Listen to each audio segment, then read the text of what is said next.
Okay, so we have MCQs related to reinforced concrete design. Okay, and I'll start from question 4. Question 1 to 3, that's gonna be answered at the end of the video, does not matter. Okay, so we have question 4, and that is concrete is dash in compression. Of course, that is strong. Okay, so the correct option, that is option A. Concrete is never weak, okay, in compression. That is weak in tension, of course, and it's never plastic in compression as well. Okay, the density of RCC, that is 150 kg, 150 grams, and 150, that is of course pounds, okay, per cubic feet. So we can go for 150. Okay, the correct option, that is C. Okay, moving ahead, we have another question, and that is a beam having more than two support is called the simply supported, continuous, and restrained. That's of course continuous. Okay, you can say continuous, does not matter how you pronounce that. Okay, simply supported, that has only two supports at the ends, you can say. A simply, okay, that is a support having span on both sides of it is called day support, that is med span. Okay, you can say med span support. Sometime it is known by interior support. Okay, so it's not clear now. Okay, if there is med span support, then I'll go for that, but this time I think the correct option, that is interior, because the support is not mentioned over that. Okay, so we cannot go for the med span. I think that is interior. Okay, so question 4, 5, 6, and 7, these are done. Now we have question 8. If the neutral axis of beam passes through its web, then the beam is said to be dash. Okay, now remember, web means, let's say we have a beam like you can say this one. Okay, so this is the beam. Now the neutral axis is actually the axis at which we do not have stresses, you can say. Okay, maybe you can say no stresses, no strain. Okay, that's why it's known by the neutral axis. So okay, that can be it this. Okay, maybe passes through the web. This is called the web. Okay, and this one, that is the flange. Okay, this one is also the flange. Okay, now as you can see, the terminology is used. Okay, that is the web, it means there must be flange as well, so we can go for the T beam. Okay, however, for a rectangular beam, you can say the neutral axis can be the d by 2. Okay, maybe this can be different, does not matter, but the web terminology is normally used for a beam which can be like T beam, I beam. Okay, here rectangular beam does not have web. Okay, that's why I'll go for the correct option, and that is B. Okay, so we have B as the correct option. Now long column fails due to buckling. That's simple.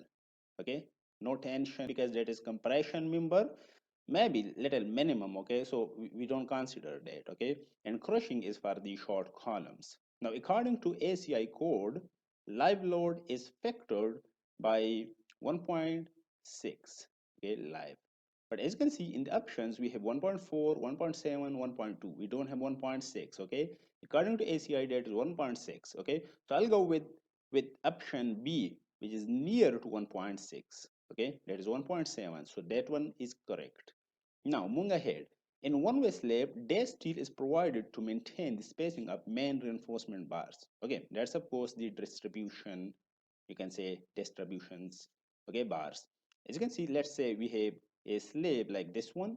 Now the main bars can be in this form. Okay, in shorter span. Okay, now to maintain the spacing of these things, we're going to provide temperature bars, which are also known by the distributions bar. Okay, so option B is okay.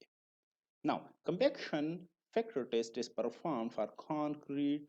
Okay, and there is of course workability. Okay, the slump cone test and the compaction factor test, these are just performed to determine the workability. Workability means how easy the concrete can be placed. Okay, on the place. Okay, it is never for strength nor for durability. Okay, rising of water to the surface of fresh concrete, that is bleeding.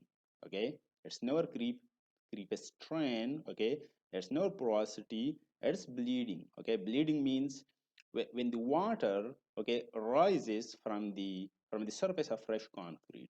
Okay, next we have question 14. Okay, we have done 13, 12, 11, 10, 9, and so on. Okay, 15. Vibrators are used for concrete to place. No, it's never for placing, never for conveyance. Okay, okay, that is just for conveying. You can say transporting the concrete. Okay, so it's for compaction. Okay, just to remove the voids. Okay, inside the I mean just to overcome the honeycombing or maybe voids. Okay, from concrete. So compaction is the good answer. I mean correct answer. Okay, now long columns fails by buckling. It is just repeated, I think. Okay, as you can see, it's repeated. Okay, so it is a bonus for a student, you can say. Now we have 17. Question 17. The minimum number of bars of rectangular column. Okay, we have a column which is rectangular. Now according to ACI 318, the minimum bars for a rectangular or maybe for a square column can be 4. Okay, okay, at each corner.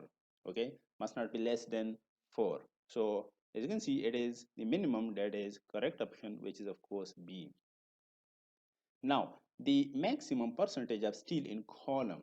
Okay, according to ACI 318, the longitudinal steels must be up to, you can say, 8%. Okay, should be less than, okay, 8. You can say it must not be more than 8%. Okay, and if I'm not wrong, that's from 1 to 8%. Okay, I'm just confused in 1%. Okay, I think according to British standards or maybe according to Indian standards, that's 0.8 to 8%. Okay, and according to ACI, it's 1% to 8%. Okay, so I'll go with 8%. The correct option, that is option A. Question 19. A beam having flange on only one side. Okay, flange. Remember, if you remember that is the flange. Okay, as you can see, this beam has on both sides. Okay, on top and bottom as well. So that's I. Now, as you can see, if we have on one side, like you can say a beam like this one. Okay, this is the flange, this is the web.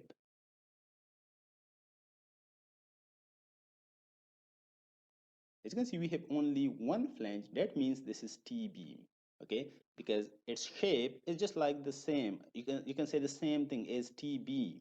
Okay, so option A is correct. Now we have the last question. The cross-sectional area of a round rebar is determined by. As you can see, we have different options. One is actually 0.785. Now, as you can see, the round rebar, you can say a circular rebar, when it has diameter, then you can say the area, the cross-sectional area can be pi d square divided by 4, or maybe you can say pi r square. You can say the radius. Okay, radius is this place. Okay, you can say this half of the diameter. Now, as you can see, 3.14, that is of course just pi. Now radius square, it means we have option B, that is correct. Okay, which is pi r square. But as you can see, let's look at this guy. Okay, 0.785. When you divide pi by 4, you can have 0.785 blah blah blah something, and there is d square, as you can see. Okay, so 0.785 d square, that is also correct. It means we have option C. Okay, both of these. Okay, so option C is the correct answer. Now, as you can see, we have just some remaining questions. Like you can say question 1. The slump test is performed to find the workability. That's correct. Okay, the same thing is compaction factor test. Okay, so we have another one, maximum bulking of dash sand.